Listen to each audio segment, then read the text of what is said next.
Começa mais um Comissão Executiva. O BES garante que não vai precisar de recorrer à ajuda do Estado, pelo menos até ao próximo ano. O BCP e o BANIF já abriram a porta ao recurso à linha de 12 mil milhões de euros. As regras do Governo impõem 5 anos para que um empréstimo do Estado seja totalmente devolvido, mas o Banco Central Europeu já veio dizer que o prazo deve ser alargado e que o montante pode ser mesmo maior. Os banqueiros criticam a intervenção do Estado mesmo em caso de recurso a esta linha de crédito.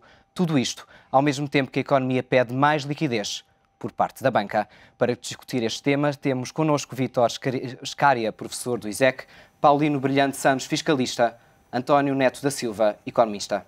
Hoje foram conhecidos os nomes, muito bem, mais, hoje foram conhecidos uns números da Autoridade Bancária Europeia, que, segundo a Bloomberg, diz que nos próximos dias irá-se saber que possivelmente os bancos europeus precisam de 40 vezes maiores do que os números avançados anteriormente. E eu pergunto aqui ao meu lado, quanto é que a banca europeia realmente precisa? Bom, eu não fiz as contas, portanto, penso que os peritos terão feito as contas. Agora, o que eu posso dizer é que a economia é expectativa. E este é um ponto que os responsáveis europeus e mundiais parecem esquecer. Ou seja, quanto mais tempo se permite que uma crise se vá instalando, mais difícil é resolvê-la. O que quer dizer que, se as medidas se tomarem de uma forma relativamente rápida, pode ser que o valor seja esse que acaba de ser divulgado. Se as medidas não se tomam tão rapidamente, pode ser que seja o dobro. Se tivessem tomado há 2 meses, se calhar era metade, ou provavelmente nem isso. Portanto, este ponto é extremamente importante. É urgente tomar medidas que estabilizem os mercados. Toda a conversa que se faz hoje à volta da eventual extinção do euro é, de facto, muito má para o euro. Mas se nós olharmos para os mercados, nós podemos ver que o euro anda entre 1,30 e 1,40 do dólar. E, portanto, os mercados não acreditam que o euro vai acabar. Mas o próprio facto de toda a gente andar a dizer que o euro provavelmente vai acabar, que agora as empresas já estão a estudar a possibilidade de o euro acabar, perspectivando o que é que será o pós-euro. Pura e simplesmente é muito mau para aquilo para a evolução do euro. Mas os mercados não acreditam que o euro vai acabar e, portanto, é uma verificação simples que deveria ser interiorizada por parte dos responsáveis a nível europeu e a nível mundial. Então coloca-se a questão, mesmo esta questão da recapitalização da banca, pode ser uma questão política. A questão da recapitalização da banca também é, neste momento, uma questão política. Eu não posso aceitar que uma situação criada por dívida excessiva dos governos seja transformada numa possibilidade de nacionalizar a banca de uma forma com punhos de renda. E, de facto, aquilo que está sobre a mesa é isto. O governo diz, sim senhor, vamos recapitalizar a banca, mas agora quem vai mandar nisto somos nós. Nós tivemos, a partir de 74, a prova de que as intervenções dos governos dentro das decisões bancárias e de outras apenas conduzem a uma situação muito pior do que aquilo que a gestão privada conduz. Eu gostava de dizer aqui que tenho muita admiração por aquilo que o Banco Espírito Santo está a fazer. O Banco Espírito Santo, portanto, pertence a de uma família de banqueiros há muitas gerações, está a dizer, nós não queremos aqui a intervenção da banca, ou pelo menos não a queremos assim. Se é assim, nós fazemos isto sozinho e resolvemos esta situação sozinho. Paulino Brilhante Santos, esta ideia de recorrer a esta linha de 12 mil milhões de euros, há uma advertência a esse recurso. Era bom que os bancos começassem já a ponderar esta hipótese e realmente recorrerem a ela, se é preciso, ou é bom alargar e esperar para ver se arranjam-se capitais de outra forma? Quer dizer, os bancos são livres de recorrer a essa linha ou não. E para já, a minha primeira observação é que acho que devem ser livres de o recorrer, porque é uma facilidade, não é uma imposição. O que eu vejo é que, em certos setores, parece que a linha de recapitalização é vista como uma imposição, ou seja, os bancos deveriam ser obrigados a recorrer a essa linha sob o pretexto de que, se o fizessem, iriam conseguir, por essa via, libertar mais crédito para a economia. Ora, isso não é verdade, porque a libertação de crédito para a economia depende de fatores que hoje em dia são muito complexos, dependem de fatores de confiança nas empresas e na própria evolução da economia, dependem de fatores que não estão necessariamente e apenas ligados aos fatores de capitalização da banca. Portanto, acho que quem pensa que obrigar os bancos a recorrer à linha de recapitalização vai necessária e automaticamente libertar recursos para empréstimo à economia está enganado. Primeiro ponto. Segundo ponto. Concordo inteiramente que a recapitalização não pode ser utilizada como um mecanismo de nacionalização da banca, até porque a banca portuguesa, como é sabido, não é responsável pela crise financeira. Outras bancas de outros países, nomeadamente a norte-americana, poderão ter sido, porque poderão ter criado o subprime e a especulação financeira que se seguiu ao subprime e que ainda está em curso relativamente às chamadas dívidas soberanas, mas não é o caso da portuguesa. A banca portuguesa teve fatores de resistência a esta crise que, se nós podemos considerar, não podemos considerar senão notáveis, porque se tem-se aguentado extraordinariamente bem num período de turbulência sem paralelo, penso eu, na história financeira recente. Desde a sua privatização, que é a inovação do setor bancário e financeiro português, a sua modernização, a sua qualidade de serviço, penso que ninguém duvida que tem sido extraordinária. Penso que ninguém quer voltar àquela situação em que se ia um banco nacionalizado e parecíamos que estávamos numa espécie de delegação da Segurança Social ou numa reparação de finanças, tínhamos de tirar uma senha e ficávamos lá 3 horas. Quando defende que não deveria ser um mecanismo para nacionalizar, acredita que este espaço que o Governo agora quer de 5 anos é suficiente para, caso seja preciso receber esse dinheiro, ser devolvido? Bom, eu não entendo para já porque é que o Governo insiste num prazo inferior àquele que o próprio BCE já está disponível para conceder, que são 7, não é? Há aqui uma discrepância temporal face àquilo que o BCE já admitiu, que me parece desde já um bocadinho estranha, não é? Se o BCE admite 7 anos, não sei porque é que o Governo português já há de ser mais restritivo, não é? Do que o próprio Banco Central Europeu. Vítor Scária, em relação à intervenção que poderia ser feita ou a forma como estes 12 mil milhões de euros poderiam ser dados aos bancos, qual seria a melhor solução? Deixe-me retomar um bocado o que tinha sido dito. Eu acho que o António Neto da Silva disse falou uma questão que é fundamental. E nós já discutimos isto aqui há algumas semanas atrás, este problema da recapitalização da banca, que é o fenómeno e o negócio bancário é um fenómeno fundamentalmente baseado na confiança. E parte da disponibilidade da linha de recapitalização é para assegurar, no quadro da incerteza que graça nos mercados, um maior nível de confiança de que os bancos terão um nível de capitais próprios suficientes para acomodar as flutuações dos mercados. Mas, como o Dr. Neto da Silva dizia, à medida que a incerteza vai aumentando, o nível de capital vai aumentando. E daí o número agora ser 40 vezes superior, daqui a algum tempo será maior, porque ainda por cima, com as regras que foram impostas para registro de um conjunto de coisas que são registadas de acordo com o nome técnico, mark to market, ou seja, em função da variação do valor dos ativos nos mercados, o que aconteceu na Bolsa nas últimas 3 semanas, gerou uma necessidade de capital abissal em relação à carteira dos bancos. Agora, em relação ao tipo de intervenção, há aqui sempre uma dualidade e, obviamente, ninguém espera, e acho que não é esse o papel que seja por via da recapitalização que o Estado deve entrar, e acho também, sinceramente, não se devia esperar, talvez num anterior governo mais socialista pudesse temer uma intervenção desse tipo, de um tipo de governo, do novo governo que temos em Portugal, não seria esse o temor principal que deveríamos ter de que seja uma nacionalização que eles têm em mente, pelo contrário, fala sempre em privatização. Agora, há uma questão, e agora também falando um bocadinho com o Dr. Paulino falava, que é mais fácil ao BCE dizer que quer 7 anos. O BCE não responde aos eleitores sobre o facto de não haver dinheiro para intervir no conjunto de setores e haver 12 mil milhões para a banca. Ou seja, há aqui também uma dualidade que é parte das exigências que têm que estar associadas à ajuda à banca é muitas vezes um critério político. Eu não posso aparecer junto dos eleitores a dizer que estou a dar dinheiro. Quando não há dinheiro e estou a cortar os subsídios de Natal, estou a cortar isto, estou a cortar o outro, depois para a banca há dinheiro em condições muito vantajosas.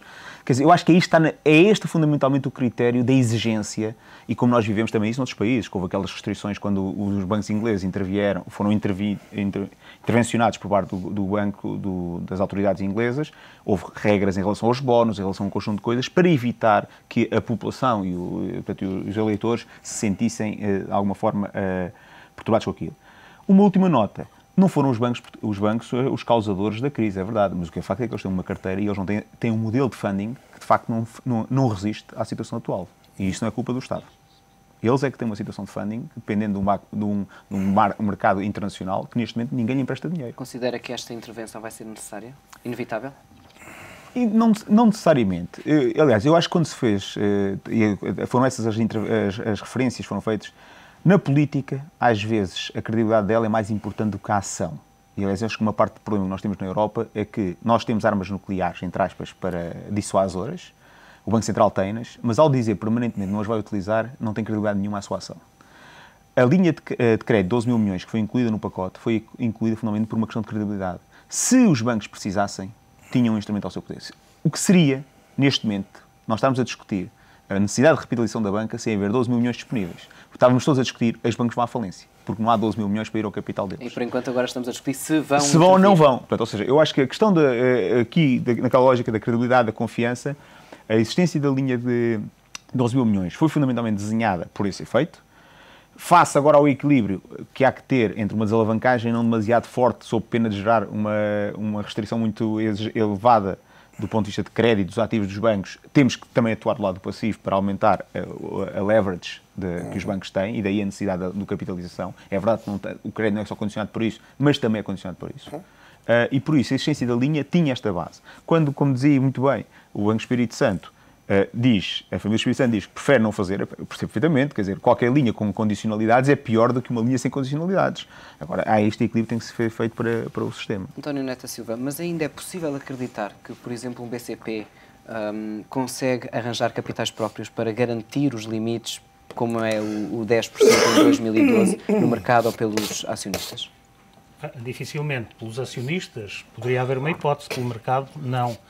Aliás, corroborando o que disse o Vítor, os bancos neste momento têm dificuldades de funding, embora uma parte dessas dificuldades sejam devidas ao abaixamento do rating da República. Portanto, no início disto, eu sei que os bancos estavam cheios de medo de dizer, se eles baixam novamente o rating, nós deixamos de ter acesso aos mercados, só podemos recorrer ao Banco Central Europeu, ou seja, deixa de funcionar o mercado para os bancos poderem ir buscar o dinheiro que necessitam. E, portanto, há bancos que, de facto, provavelmente o BCP está nessas condições, não conseguem no mercado financiar-se. Qual é o impacto? Portanto, a única hipótese que eles teriam, não se financiando no mercado, seria um aumento de capital dos acionistas existentes. Também precisamos de saber um pouco se os acionistas existentes têm, neste momento, disponibilidade ou querem, de facto, avançar para o financiamento do seu próprio banco. Por exemplo, um banco como o BCP pedir um auxílio a esta linha de crédito, qual é o impacto que terá no sistema bancário português? Poderá haver aqui uma credibilização porque o banco está em dificuldades, existe esta almofada e que funciona, ou pode haver o inverso, que é os outros bancos terem que obrigatoriamente também de pedir? Eu fazia aqui uma divisão, repetindo o exemplo do Banco Espírito Santo. O Banco Espírito Santo, ou a família Espírito Santo, decidiu que consegue resolver esta situação.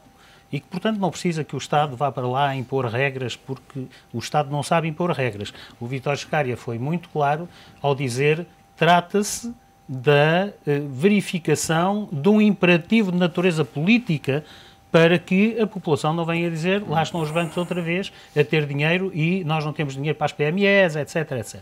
É evidente que quando os bancos ficarem recapitalizados, as PMEs que hoje estão com dificuldade de obter empréstimos, financiamento e mesmo até garantias bancárias fundamentais para as empresas de construção, e começam a parar tudo isto, passam a estar disponíveis, uma vez que os bancos voltam a estar recapitalizados.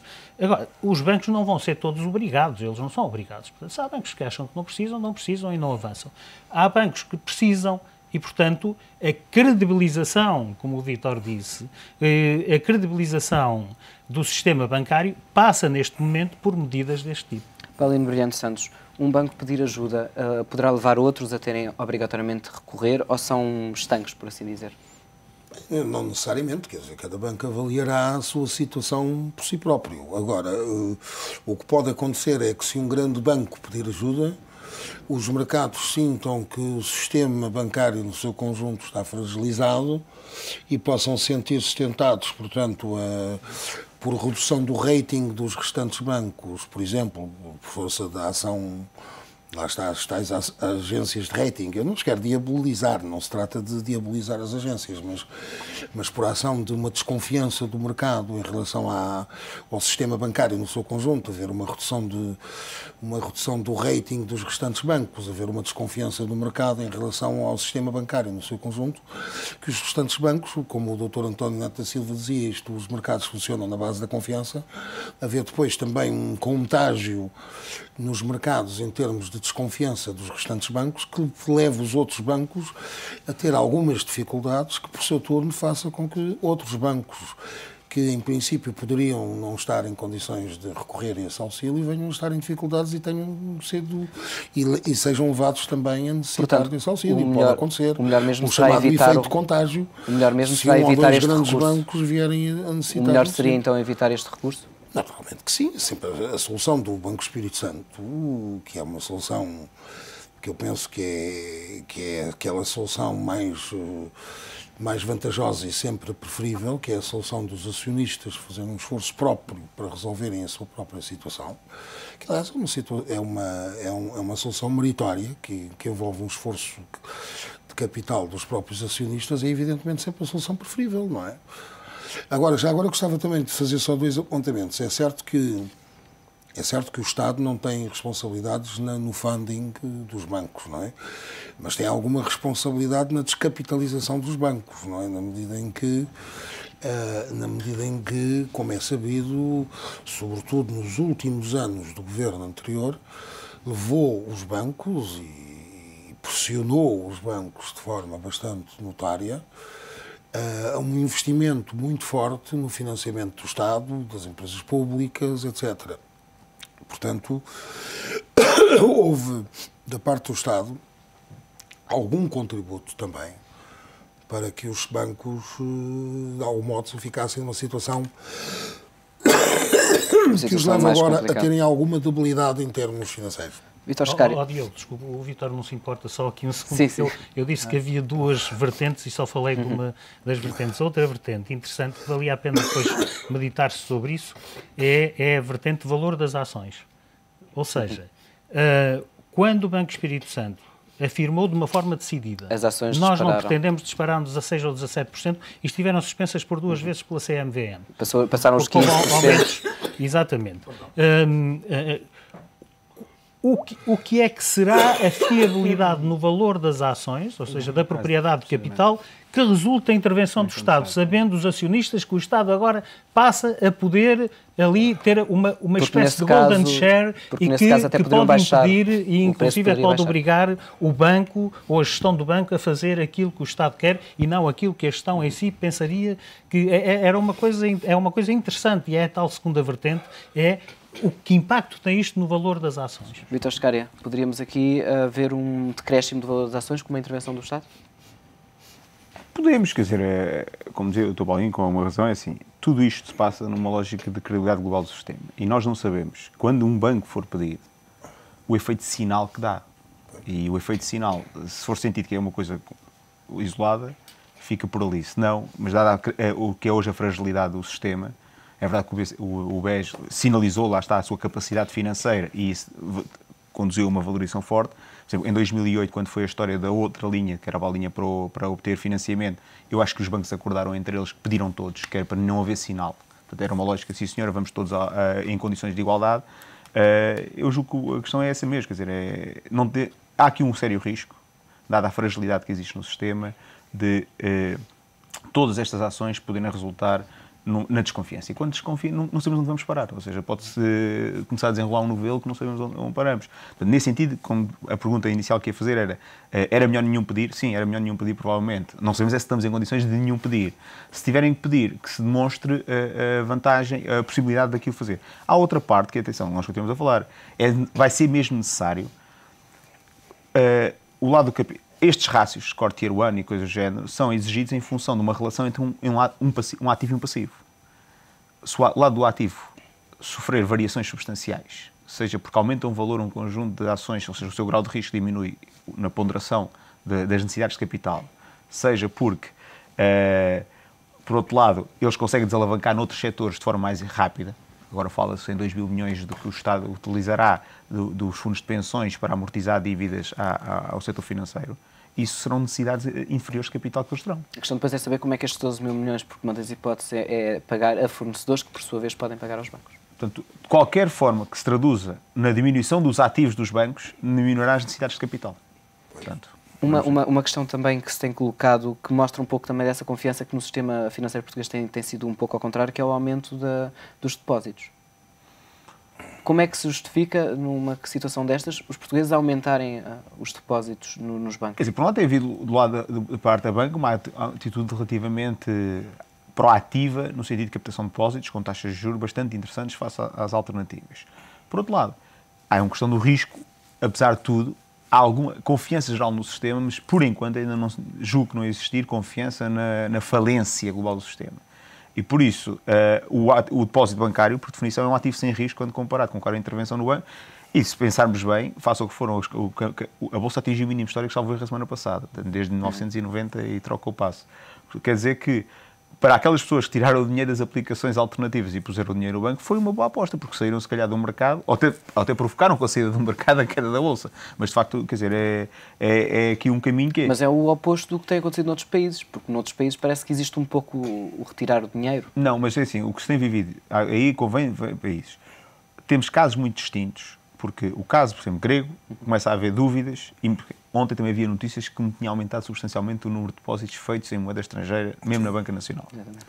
O caso grego havia a dúvida da falência da banca e por isso houve mesmo saída de depósitos de Grécia para fora. No caso irlandês, era uma situação que começou, foi uma situação completamente diferente. A Irlanda era um local onde se aplicava, onde muitos ingleses e bancos ingleses aplicavam dinheiro para ter dinheiro em euros com taxa de rendimento superior à aplicação em libras no mercado. Portanto, quando houve dúvidas sobre aquele complemento, saíram imediatamente todos. Era como a Islândia. Portanto, e basicamente não podemos comparar situações, porque são situações completamente distintas. Na generalidade dos países, tem-se assistido, e é típico quando assiste uma maior volatilidade nos mercados financeiros, os depósitos e outros ativos funcionarem como formas de recuo para um conjunto de investidores. Vamos então para um curto intervalo. A Comissão Executiva volta daqui a pouco.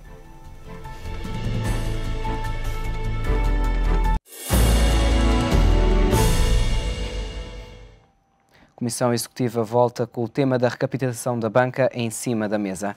Estávamos há pouco a falar desta folga de 2 mil milhões de euros que o Governo diz ter e que pode ser paga para fornecedores. De alguma forma, estes 2 mil milhões de euros poderiam ser usados para pagar dívidas à banca?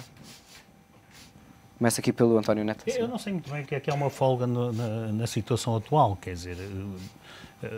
Vamos lá, eu se fosse Ministro das Finanças procuraria obter mais do que aquilo que precisava, porque, como nós sabemos, normalmente há contingências que nós, economistas, calculamos sempre na ordem dos 8%, ou seja, normalmente quando nós estamos à espera que alguma coisa se situa a um determinado nível, normalmente acontece que em termos de receitas nós vamos receber menos 8%, portanto é preciso uma contingência.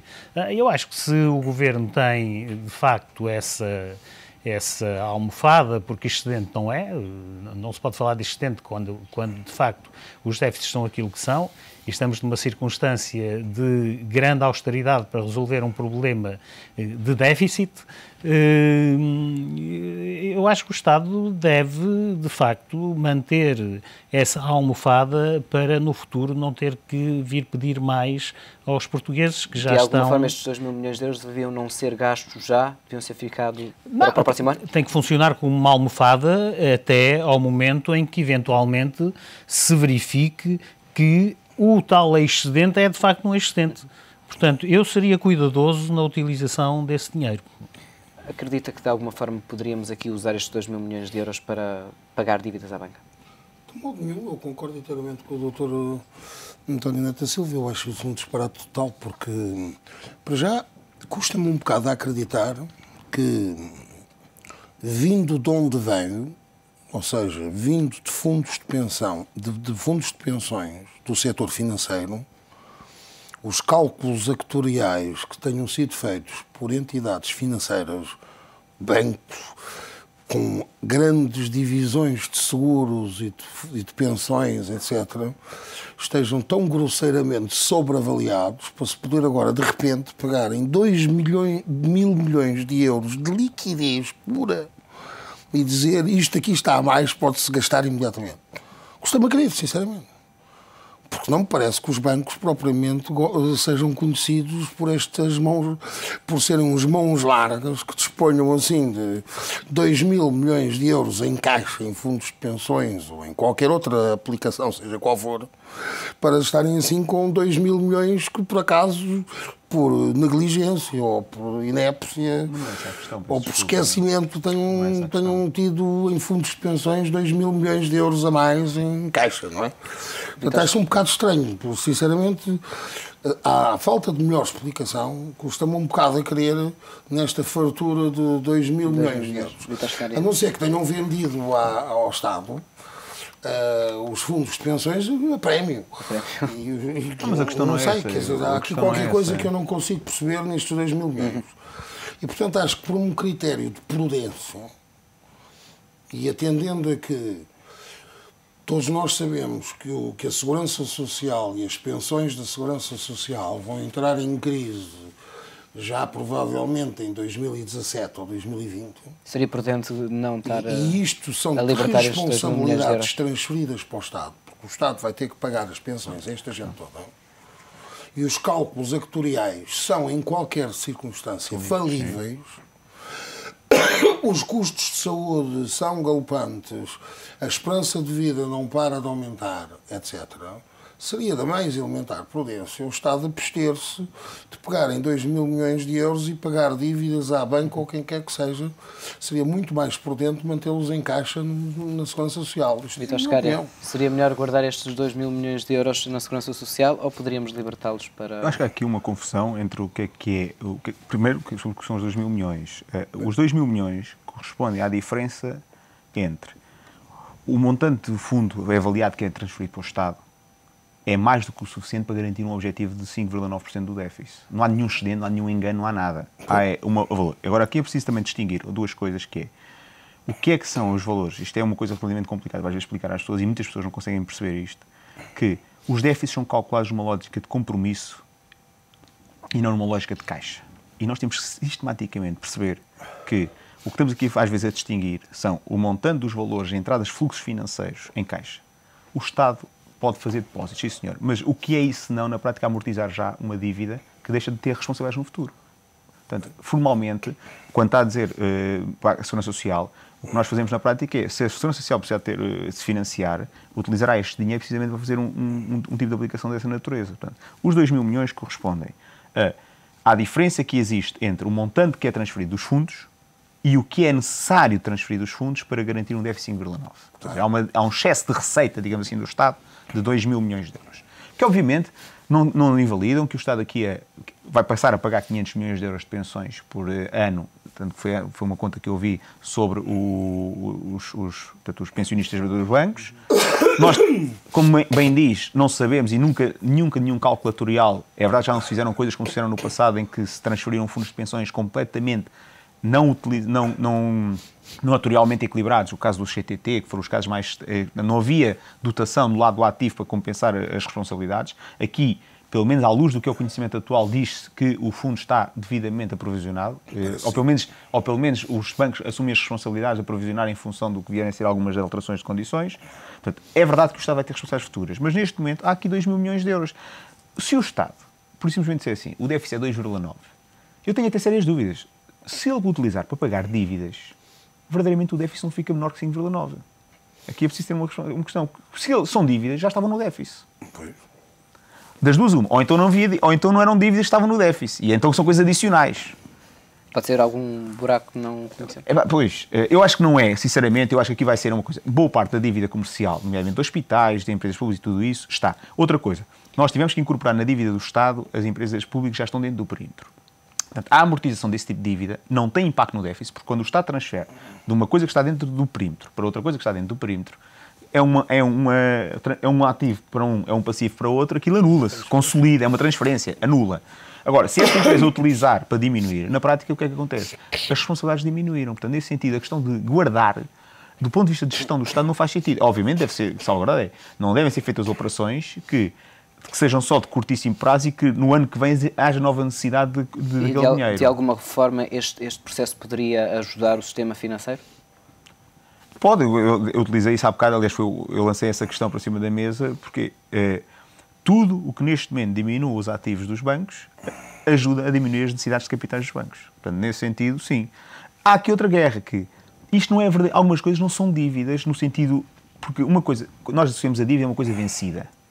Há empréstimos que têm a sua maturidade e resta ver qual destes empréstimos que estão neste momento vencidos e em carteira com crédito mal parado. Porque se eles tiverem maturidade, obviamente deviam estar todos os que são no empréstimo de empresas públicas, mas formalmente se a banca emprestou a empresas públicas numa maturidade de 40 anos, esse empréstimo não está vencido. E não é, portanto, a dívida anual do Estado é o que ele tem que amortizar este ano, ou a empresa pública terá que amortizar em função do que é o seu calendário de amortizações. O que é que se está ou não em atraso. Precisamente. Quando se fala desta questão de financiar a economia, vivemos aqui esta dualidade. É preciso financiar a economia, mas também é preciso cumprir estas metas. As metas estipuladas para Portugal estão corretas ou deveriam ser alargadas? Estes 9% este ano, os 10% no próximo? Eu resisto sempre muito a discutir vírgula qualquer coisa por cento. Quer dizer, não faz muito sentido. São metas. Isto é a mesma coisa que nós, professores universitários, por exemplo, aqueles que o são, quando analisamos um exame, se o aluno tem 8,5%, ainda vai à oral, mas se tem 8,4%, não vai. E nós podemos dizer, mas porquê? Por uma décima. Então passamos para 8,5%. Então e o do 8,3%? Uma vez que o do 8,4% passou para... Ouça, nunca mais paramos. Agora, há uma coisa que é... Eu acho que vale a pena dizer aqui, para lançar um bocado. A moeda tem duas funções. Uma primeira função, porque isto é uma crise mais contabilística do que outra coisa. Isto não é dito nunca assim, porque não é politicamente correto dizer isto assim. Mas isto é uma crise fundamentalmente contabilística. A moeda serve como instrumento para facilitar as trocas. E depois tem também uma outra função, se é uma moeda fiável, que é a de reserva de valor. Mas...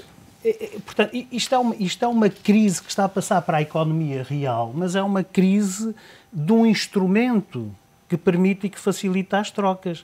Há um exemplo muito engraçado que vi aqui há tempos, que era a história de um alemão rico que chega a uma vila portuguesa e que vai ao único hotel da vila e pergunta, diz, eu quero dormir aqui, estou cansado, quanto é que me custa uma noite? E o senhor disse, olha, custa-lhe 100 euros, isto era uma fase em que Portugal já vivia a crédito, toda a gente estava a viver a crédito. E põe os 100 euros em cima da mesa e diz, então dê-me lá a chave do quarto. E o hoteleiro dá-lhe um molho de chaves e diz, olha, o hotel está vazio, portanto vá ver os quartos e escolha aquele que quiser. O homem sobe as escadas, o hoteleiro sai a correr, vai ao fornecedor de carne, ao talhante, paga-lhe os 100 euros que lhe devia, volta para o hotel, o talhante vai ao fornecedor de porcos, paga-lhe os 100 euros que devia, o fornecedor de porcos vai à cooperativa, paga as rações, os 100 euros de rações que devia, o homem da cooperativa vai no estante ao bar, pagar ao bar, ele fazia lá a despesa a crédito já os 100 euros que lhe devia, o dono do bar, que tinha a prostituta que lhe fazia os seus serviços, paga-lhe os 100 euros que lhe devia, a prostituta vai a correr ao hotel e paga os 100 euros que devia ao homem do hotel, o hotel que ela utilizava para fins profissionais. E às tantas o homem, o alemão, desce e diz, olha, eu lamento muito, não estou habituado a quartos tão pequenos, tenho que ir procurar noutro sítio. Porque eles não têm a sua nota. O alemão vai-se embora. E já ninguém devia dinheiro a ninguém. Ninguém produziu coisa nenhuma. Ninguém contribuiu para o aumento da riqueza nenhuma. É preciso ter consciência que isto é uma crise contabilística. De que o atraso e a falta de dimensão de Estado dos líderes europeus e dos líderes mundiais está a transformar numa crise real que afeta as famílias, as populações e que cria uma situação que ultimamente se chama de abismo, em que as pessoas sofrem por causa de uma treta contabilística. Agora, isto não é correto um economista dizer, está bem? Mas eu, como já não tenho idade para andar a dizer aquilo que os outros gostam de ouvir, convém dizer isto. Paulino Brilhante Santos, esta é então uma questão também a nível europeu. Tivemos uma notícia que o Commerzbank na Alemanha também poderá ter que ser nacionalizado, na Alemanha, que será o país exemplo da União Europeia. Vamos ter agora o Conselho Europeu. O que é que se pode esperar deste Conselho Europeu? Tanto que, deixe-me só acrescentar esta nota, a Autoridade Bancária Europeia já veio dizer até que ele admite alargar os prazos de recapitalização consoante as decisões do Conselho Europeu. O que é que pode estar em cima da mesa deste Conselho Europeu que ajude, ou que facilite, ou que tente resolver a questão da banca? Olha, face ao track record ou às experiências anteriores, eu diria que o que se poderia esperar é nada, não é? Mas tentando ser um pouco mais otimista, eu espero que saia alguma coisa, porque se não saísse seria trágico. Porque desta vez eu creio que estamos mesmo à beira do abismo. Porque nota-se que desta vez há uma pressão dos mercados já quase à beira do insustentável. E nota-se também que há um clima geral, embora a questão seja meramente contabilística, como diz o Dr. António Nota Silva, eu estou inteiramente de acordo, é de facto isso. Só que estas questões, quando se agudizam, uma apendicite também é uma questão singela e insignificante de um órgão que parece que não serve para nada, mas se for agudizada, estamos mesmo no final. Queria só 30 segundos de Pascária para responder a esta questão do Conselho Europeu. Estamos mesmo em cima da hora. Aquilo que eu disse há bocado, ou seja, a Europa e as suas instituições têm ao seu dispor um conjunto de instrumentos que eu chamei há bocado a brincar, armas nucleares. Disseram sempre que eram pacifistas e nunca as quiseram utilizar. Se puserem em cima da mesa um instrumental com decisão para utilizar, é o que podemos esperar do Conselho Europeu. Obrigado, então. A Comissão Executiva termina aqui por hoje. Prometo, amanhã voltamos à mesma hora, aqui no ETV.